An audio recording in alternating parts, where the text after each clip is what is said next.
Hi everyone, welcome to Bantam Chickens. Today we're going to be looking at how to incubate and hatch duck eggs. We're going to be using Brinsea incubators and we're just going to go through from start to finish exactly how to do it.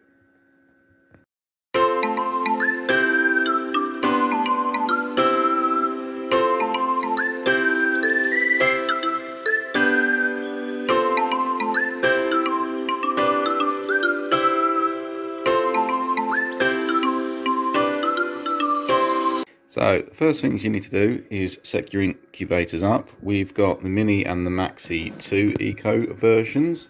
Look out for my other videos on sort of unboxing these and exactly how they work, but we'll go through it as well. So when you set these up, you need to get them to temperature. So this one's been going for several days now, and you can see it's got the flashing light.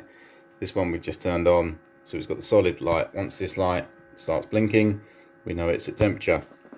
Now this is how it comes from the box. So the cardboard mat there, that's the hatch mat, so you don't need that. So put that to one side. Also this piece here you don't need until your chicks are hatching. Put that to one side as well. So on the side here you can see you've got your glass thermometer, and we're waiting for it to get to 37.5. So got a little way to go. If you see on this one, just it, there we go. So it brings me on while we're waiting for that, because obviously you can see this egg here is quite mucky. Do not wash your eggs before you put them in the incubator. If you wash the eggs, you will wash off the protective layer that's on them. This one here, I'll admit, is probably particularly dirty, but if you've got ducks, you'll know how dirty they are. Chickens' eggs are generally a bit cleaner. Duck eggs are a bit messier because of the nature of the duck, but also the shells are a lot thicker, so there isn't such the issue with bacteria getting through. So once you've got your eggs selected and your incubators are getting up to temperature, first thing you need to do is make sure your eggs are fertile. So to do that, you're going to have to sacrifice a couple of your eggs. So we'll take these two and we'll crack them, and we'll show you how to tell when they're fertile.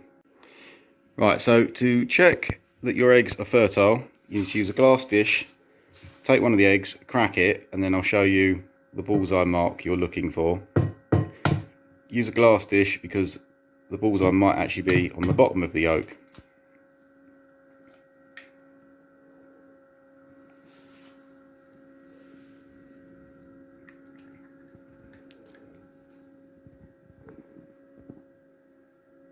So if we look, yeah, it's underneath. There it is. So that is what you're looking for. That mark there tells you that the egg is fertile. Now, once a bird has mated, every egg will be fertile. It doesn't need to mate once for one egg. So all the eggs probably the next 2 weeks after it's mated will be fertile. So if one is, you can hazard a guess that the others will be as well. So from this, you will know how many eggs you can get. They will stay fertile for about 8 days. After that, it drops off. So if you've got one bird, you can get 8 eggs. If you've got 2, you can get 16. So before you put your eggs in, you need to draw with a pencil, not a pen. You don't want the ink going through the egg. You want to draw an X on one side, and then exactly opposite, draw a circle. Now you need to do this on every single egg, and what this is for is you have to turn your eggs 3 times a day. And when you've got a lot of eggs, it can get confusing which ones you've turned and which ones you haven't. So you have a circle, and then you turn it to the X. So then you know they should all have an X on them, and then later on in the day you turn them all back to the circle. But we'll go through that a bit more in a minute. Okay, so once you've marked all your eggs, just take the top off and then you set your eggs.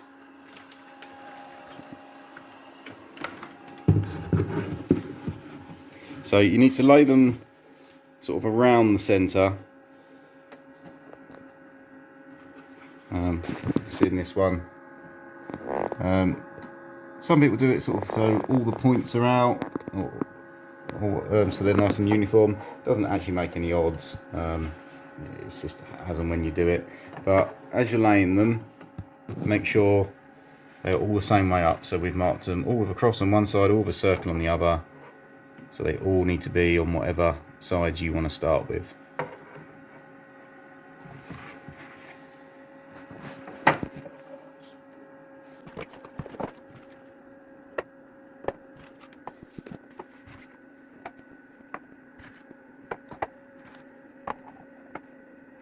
Okay, so that's all the eggs. Now you can see we're using the Brinsea Maxi 2 Eco here, which is good for 20 duck eggs, but I reckon we could actually probably got 22 or 23 in there. But obviously it depends on the breed of duck. These are khaki Campbells. In this one we've got Pekin, Aylesbury type duck, much bigger egg. So it will depend on your breed. But there's 20 duck eggs, as it says you can do. So that's nice and easy. Now you need to put your water in.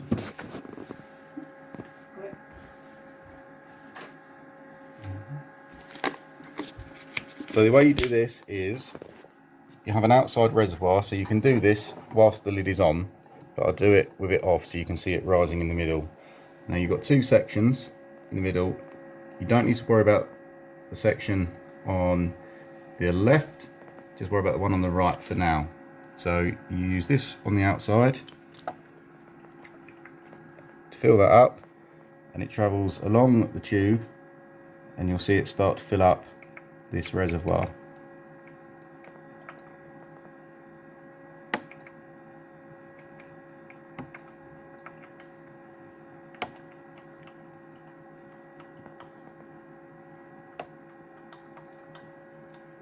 So that's starting to come in now, and you want to fill it up to the divider in the middle.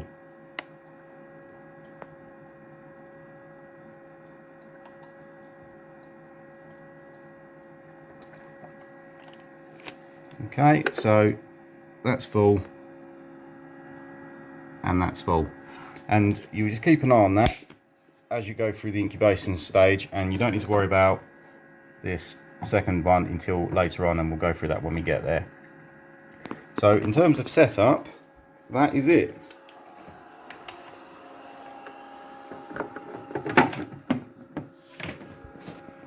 You now leave that to do its thing. Now I'll go through the chart we've made with you, and this chart is available to download on the website. So this makes things really easy because there's quite a lot to remember. So on the chart, put the date when you started and then your breed of duck. And for day one, you don't need to do anything. You've set, everything's there, so it's fine. Day two, you start turning. So we've put all these all on X's. So tomorrow morning, we will now put a circle. So they all turn to a circle, and then so forth. There'll be an X and then a circle. On the third day, you then check your water. But we'll go through this sheet as we use it, and it is available to download on the website, so you can use it when you do yours. Right, once your eggs are set inside, you will notice that the temperature plummets. There's nothing to worry about, it's just the eggs. Obviously they're colder, so they've lowered the temperature inside. The more eggs you put in, obviously the quicker it will plummet. So they will get back up to 37.5, just keep an eye on it.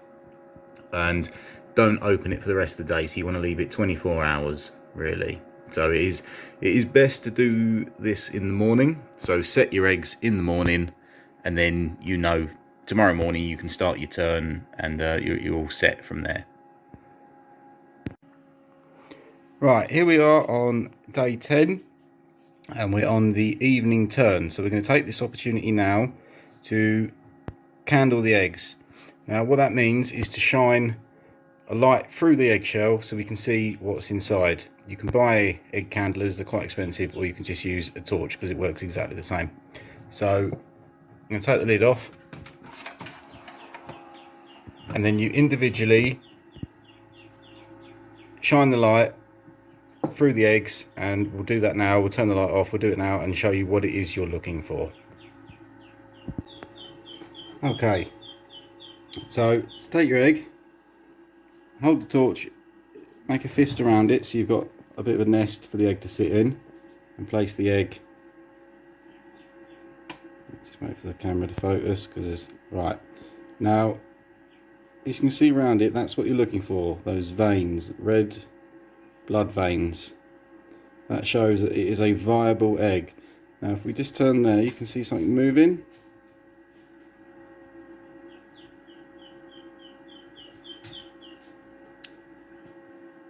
Okay, so there is something in there. You can see it, the camera is struggling with the lighting and everything to see it all. But that is what you are looking for. Now, if any of them look like this one,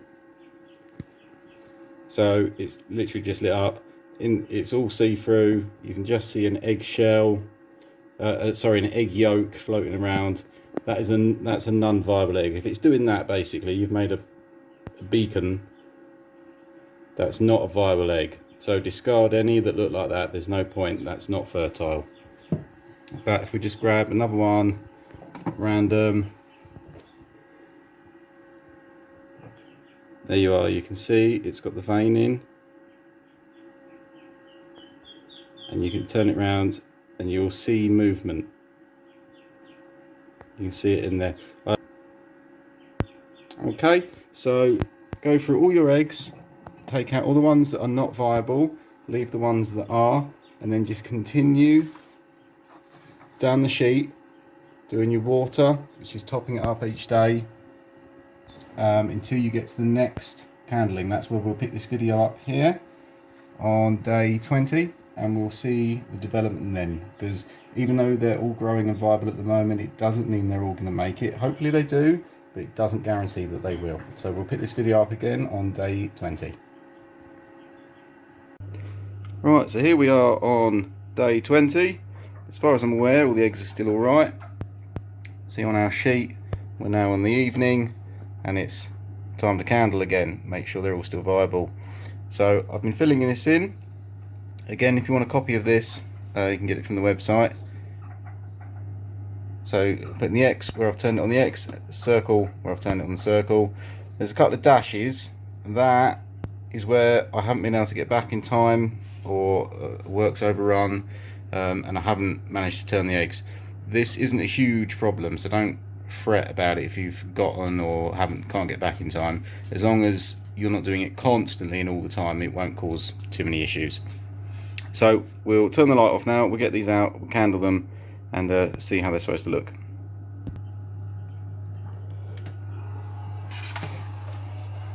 Okay, so we're just going to go through the eggs one by one and have a look what we got. So exactly the same as before. Oh, bear with us while we get the right. So you put your torch underneath,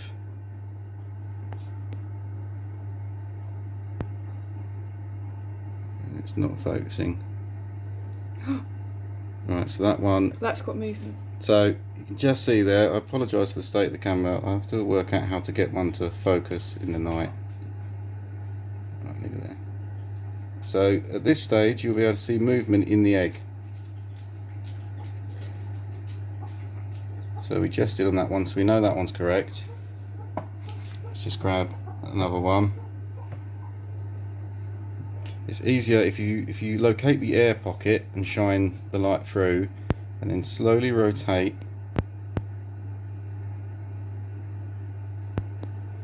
All these veins and everything is a good sign. Right, so I don't know if you can see movement there. So let's just keep that.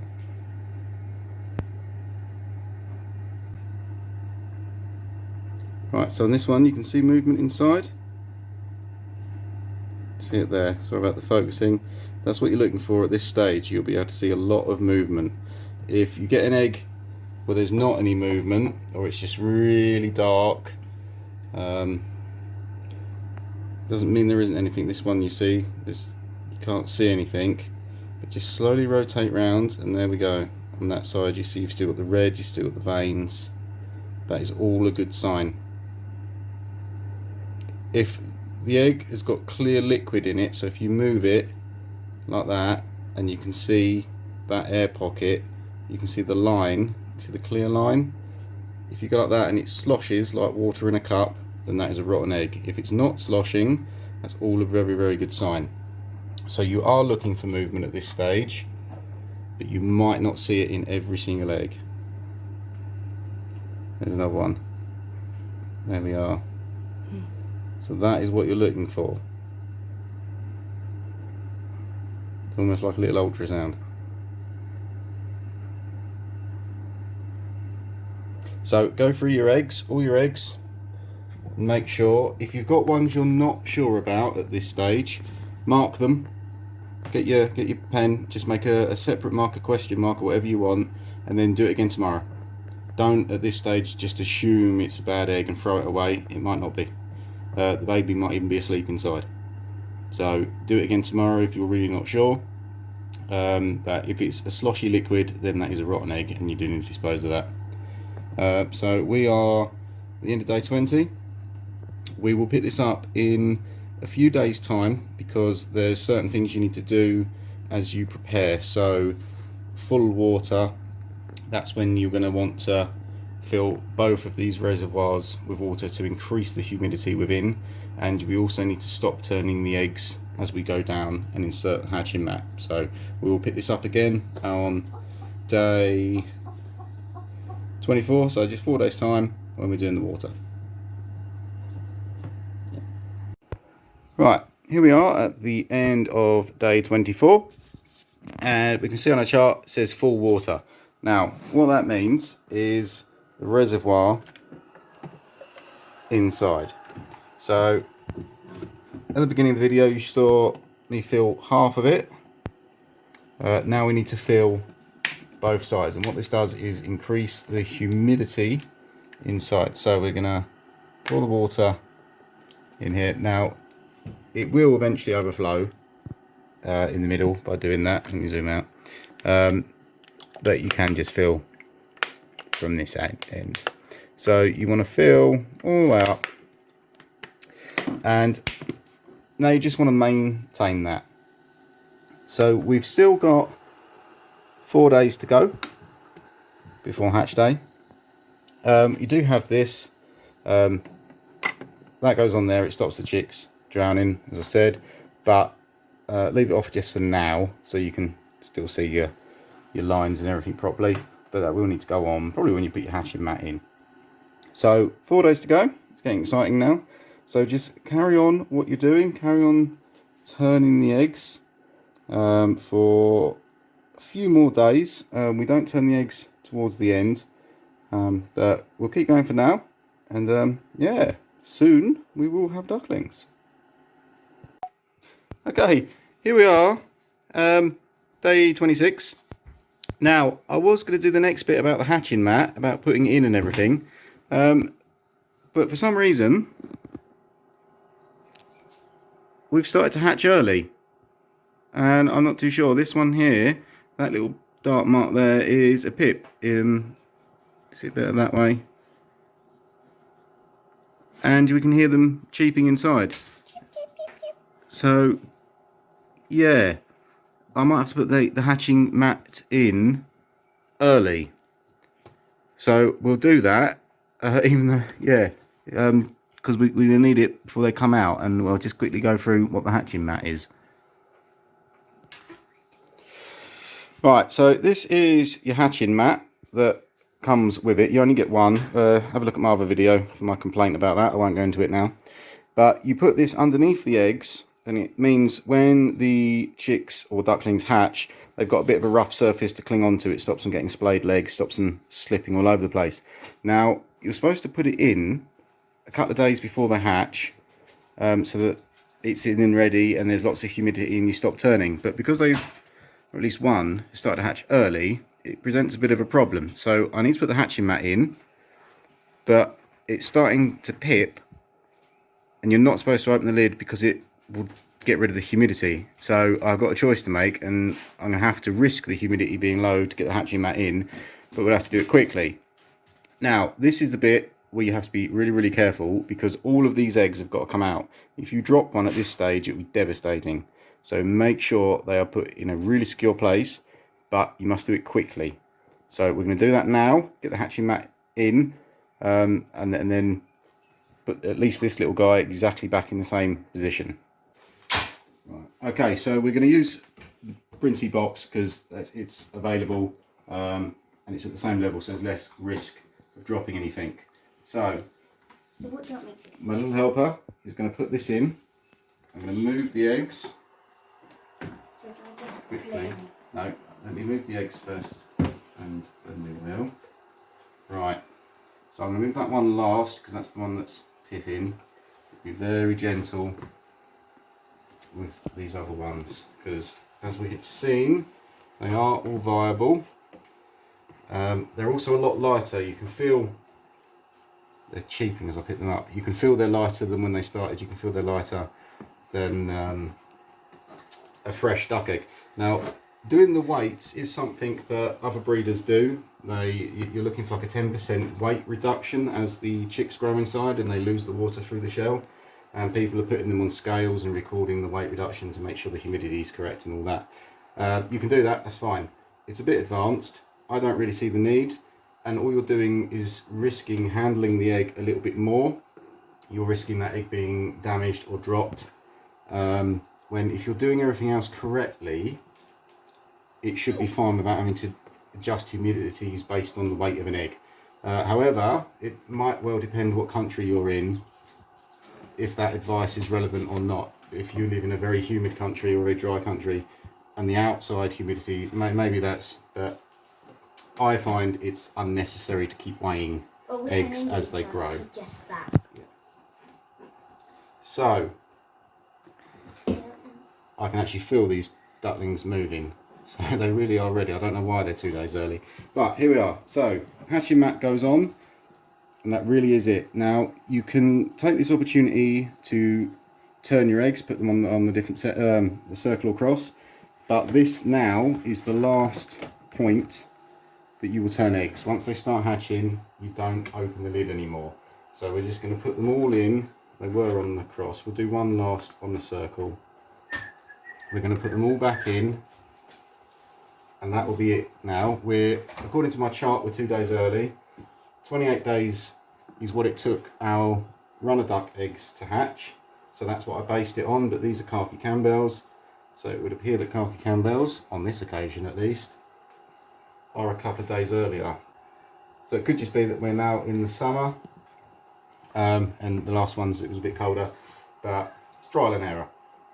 So we're going to put all these back in, make sure that both our waters are topped up, and then we'll be putting the little hatching cap back on to stop any ducklings falling in the water. And from this stage in, it really is a case of just watching them. Now if you do get one duckling that hatches really early, it is very important you don't open the lid. You have to leave it for at least 12 hours. Now it will appear to be cramped and uncomfortable, and it'll be struggling over the other eggs, and you'll want to get it out, but it has just been in an egg for a month, so whatever little space it's got is better than it did have. It'll be fine for 12 hours, and then make a decision from there. But you don't want to keep opening this lid because it destroys the humidity, and the poor little duckling that's a couple of days behind is going to end up really dry, and you get this thing called shrink wrapping, where the egg loses all the moisture because you keep opening the lid, and the inner membrane shrink wraps the chick inside so it can't move and can't get out the egg, and you do not want that to happen. So there we are, they're all back in. Now this is their final set point. I'm just going to move this one around the front because it's a bit close to the edge at the back there. This is their final positioning. We will not open the lid anymore until they start hatching. Make sure your waters are filled and put your lid on. Now this does protect the duckling, but it also stops you being able to see, so rely on this gauge here from now on. Just keep that at the top, don't let it dry down to the bottom because then you won't know if they're both full. Just keep that topped up and you'll be fine. So that's it. Make sure you're on all the way. And now just wait. Now you will start seeing them wobbling. As soon as we get some good ones sort of wobbling and cracking, we'll film them so you can see. But yeah, we are very, very close now. We're within a day to getting the first duckling, I think. Okay, so here we are. We're starting to see pips and cracks over most of the eggs. And this little guy here is making his way out. So he's upside down. There's the beak. Tiny little beak. So it won't be long until that one's out. We've got some other ones at the back. They're cracking, coming out. So yeah, I mean there can be up to 48 hours between the first one coming out and the last one. The important thing is to not open the incubator. Don't open it at this stage, don't open it even when it's fully out. You must leave them. Even though they look uncomfortable when it's tempting, unless one is in obvious distress or has been trying to get out the egg for more than 12 hours, do not interfere. At this stage they need to absorb the yolk back into them. It's very important you let them do it naturally. You can cause a lot of harm by interfering at this stage and pulling eggs open and things. So leave them to do it, but they will take some time to get them all out. And there he is. First little ducky.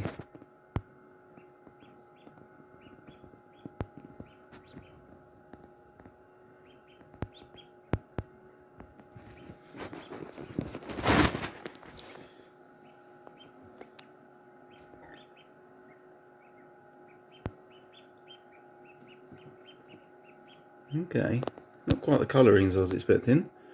So this could be a khaki Campbell crossed with a runner duck, which I was warned could happen. But that's fine. That's interesting. I prefer an interesting looking duck.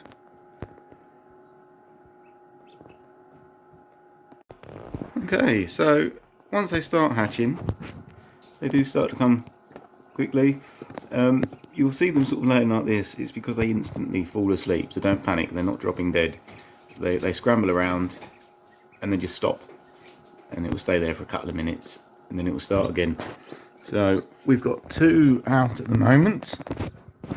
Around here. And that's 3. That one has literally just come out. There he is. Let me see. So within an hour we've gone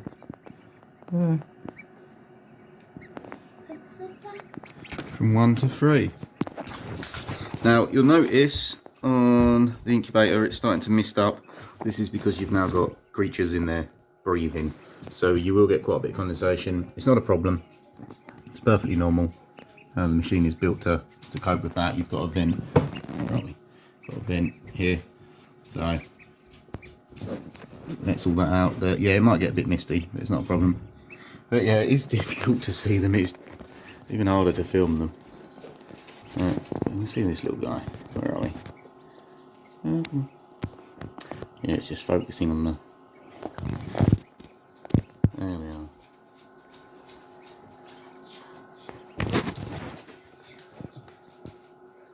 You sleep on that, and then we've got the 2.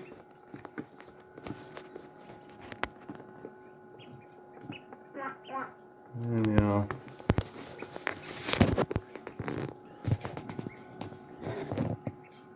They're there. So that's 3 out. Yeah, we'll come back in a bit, see how many we've got. Okay, so we have now got quite a few of the little fellas hatched. Here we are. There is not a lot of room in there. Now, the instructions do say do not open it, leave them in there to dry out, and this is very true. However, you do need to keep an eye on it. I will be leaving this for at least the next few hours. We've still got more coming out over here. Where's the camera? This little guy down here, he's just coming out. It's terrible filming. Can't see anything really. But yeah, they do look very sweet in there. But it is important they dry it out, and it's important that we keep the humidity for the ones that are hatching. So we're not opening the lid yet. There's his little face. This one's just literally come out, a couple of seconds old. That's pretty cool. See the one next to it there is hatching, so we don't want to be opening it and then damaging them. But we've got to keep an eye. Like this one, he's climbed up the top. He's a bit stuck up there. Getting his feathers nibbled on another one. So yeah, I mean, just keep an eye on them, and if they're any in obvious distress, then they might need help.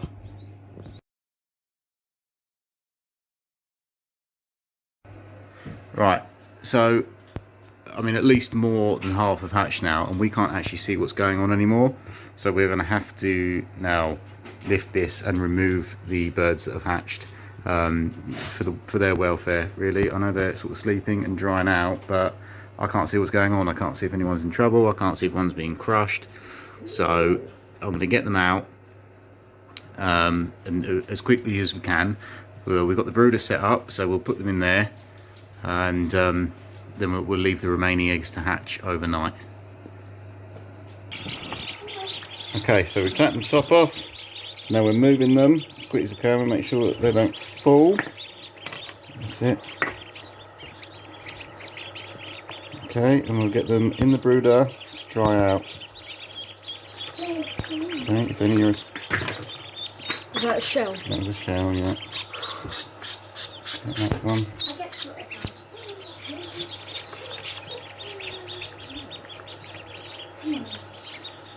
It's weird with black feet. I've only seen... Okay, there's one at the front here that's only just hatched. That's why it's laying down. Oh, no.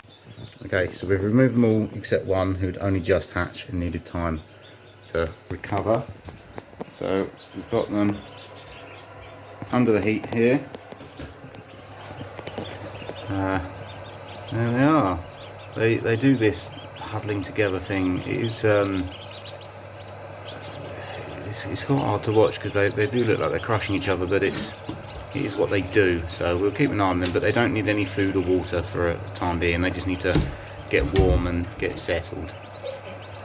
Right, so in here we've got two that have hatched overnight and drying out. We've still got two eggs completely unhatched, no movement at all. This one started yesterday, but has since then there's absolutely nothing. That one's a little bit concerning because there's no movement, there's no cheeping, there's not, so I'm worried about that one. However, got one at the back here.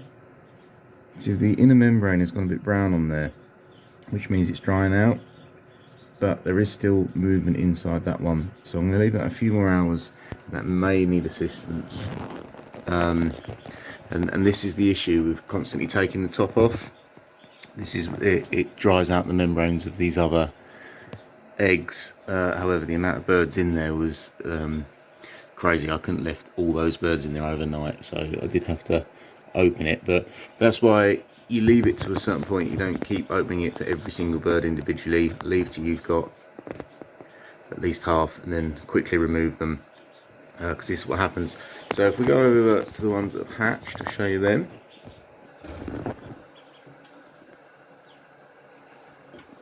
So here they are. They've spent the night. The reason we put the little sloth toy in there is because initially they were all there we go. Initially they were all jumping up into the corner together, and I was worried about them sort of crushing each other, so we put the sloth toy there to attract them in that direction, to spread them out a little bit. It's not a necessary thing, and to be honest, it can come out now. But there we are. So there's a bit of a mixed bag of ducks here. These are supposed to all be khaki camber eggs, and this is the fun of it when you have other species of drakes wandering around your pens. This is what happens. But there we are. They're still cute all the same. And we do have some khaki cambers in here. that little yellow fella is particularly cute. So he's that's a Peking or a runner duck, that one. To be all yellow like that. You got the khakis obviously have khaki in them. Some are clearly mixed breed. The black and white yellow ones, I haven't got a clue what that is. The beaks are smaller as well on some of them. So yeah, that's quite an interesting little crossbreed we've got there. That'd be fun to see what that grows into. But they're very curious, so we'll look up like little penguins. So there's no food or water in here at the moment, and you can actually go 48 hours with no food or water for the chicks. However, you can see the natural foraging behaviour. Now they're pecking everything, so they are hungry. So we're going to do their food and water now. The two in the incubator, they'll be fine for a bit. I don't want to open it again and move them over here just because of the other eggs. I'm going to do more damage than good to those eggs. So we'll feed these ones. We'll give it another half day, and then we'll have to move the other two over. Okay, so we've got the food and water in there now. The natural instinct will kick in, and they'll work out what to do. Now, ducks are incredibly messy. Straight away they're in it. Don't get stressed by the mess they make. You'll only upset yourself. It is a losing battle, literally from the first second. I've never known a creature as messy as a duck. When you have a lot of ducklings, it's going to be chaos. This entire pen will need cleaning 2 or 3 times a day. That's why I haven't put any sawdust in at the moment, because the cost becomes too much. Use a load of old towels and chuck them in the wash. It's as they get older, to be honest, the mess gets worse, but that's the love of ducks. So they will be happy as hell now. They will chuck all this everywhere and have a wonderful time. You can see straight away they're trying to get in the water. It's just the instinct kicks in. Oh, with the food, I do mention this in one of the other videos. Make sure you're using chick crumb, which is what this is. It's ACS free, so unmedicated chick crumb. Most farm supply shops will be able to help you with this. ACS chick crumb is what you give day-old chickens, which helps protect them against diseases and things. However, that medicine is toxic to ducklings, so you need unmedicated ACS free chick crumb. And there we are. Straight away they're feeding. Now they will grow quick, noticeably quick actually. The ducklings that are still due to hatch, if it's another 24 hours and then they hatch and I put them in here, those ducklings will always be noticeably smaller than these ones, even after just 24 hours of feeding. The growth is quite incredible. But hopefully the others will hatch soon, and when they do, we'll pick that up. So here we all are then, 24 hours later. They're all happy. So we had the last 2 eggs there, they didn't hatch. We left it 24 hours, candled them, and there was no movement inside, just black shadowing, and you can see that they were liquid, so they didn't develop properly. I didn't film that bit just because of the trouble I've been having trying to film the candling in focus. But we got 90% hatch, very pleased with that. We've got a mix of breeds. So we're in here, we're under the heat lamp. So we'll get these now into the sheds where they've got a lot more room to move around, but this, you can see the mess they're making. I mean, it's just incredible, the mess that ducklings make. It's a full-time job. So we'll get them into a much bigger area and they will be much happier. So I hope this has been helpful. The link to the incubator will be in the description of the video, which will send you to a link to our website where we have this incubator, the same one but smaller, and also some more advanced incubators as well, self-turning, that kind of thing, for you to have a look at. Any questions, drop us an email, have a look at the website, courtfarmchickens.co.uk, or just put a question in the comments below. Always happy to help. Hope this has been helpful. We've been Court Farm Chickens, and we'll see you on the next one.